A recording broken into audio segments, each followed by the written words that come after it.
Hey guys, welcome back. And in today's video, we will learn about sets in Python. So, what are sets in Python? A set in Python is like a list and is used to store multiple items in a single variable. However, the items are unordered and unindexed. To write a set, first write the variable for your set, then write an equal sign. After the equal sign, write a set of curly braces. The curly braces tell the computer that it is dealing with a set. And finally, write your items inside the curly braces. Make sure that your items are separated by commas. The first thing to note about sets is that they are unindexed because they are unordered.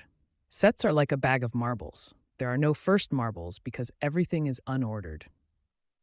Since sets are unindexed, we can't use indexing to get an item according to its location in the set.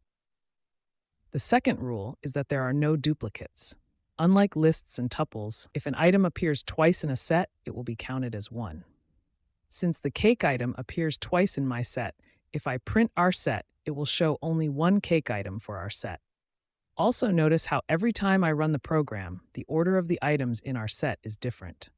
This shows that a set is unordered. You should also know that there are some functions we can use to modify our set.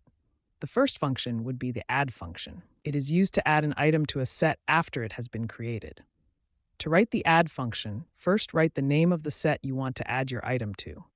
Then write .add. After writing .add, write a set of parentheses. And finally, inside the parentheses, write the item you wish to add. For this example, we are adding our chicken item to our items set. If we run this, we will also see the chicken item in our set on the console. The next function is the remove function. It is written the same way as the add function and is used to remove an item from a set. Here, we are removing our cake item, but when removing something from your set, make sure the item you are trying to remove is on the set. If not, it will cause an error. If we run this, we can see that our cake object is no longer in the set. The next function is the clear function. We use it to remove all the items from a set. The clear function has empty brackets because it doesn't accept any arguments. If we run this, we will see that our set is all cleared up. These are some functions to deal with a single set, but there are functions that let us deal with two sets. One example would be the update function. It is used to add an entire set to your main set.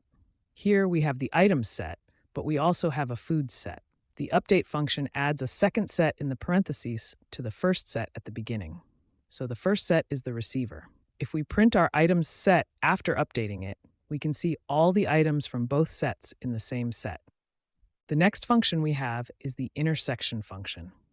The intersection function makes a list of all the items that are present in both sets.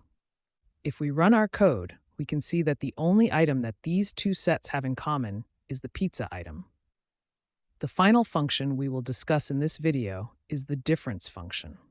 The difference function makes a list of all the items the first set has, which the second set in the parentheses doesn't. If we run this, we can see that the pie and the cake items are the only items in the first set which are not common with the second set. That's it for today's video. Like and subscribe. And as always, thanks for watching.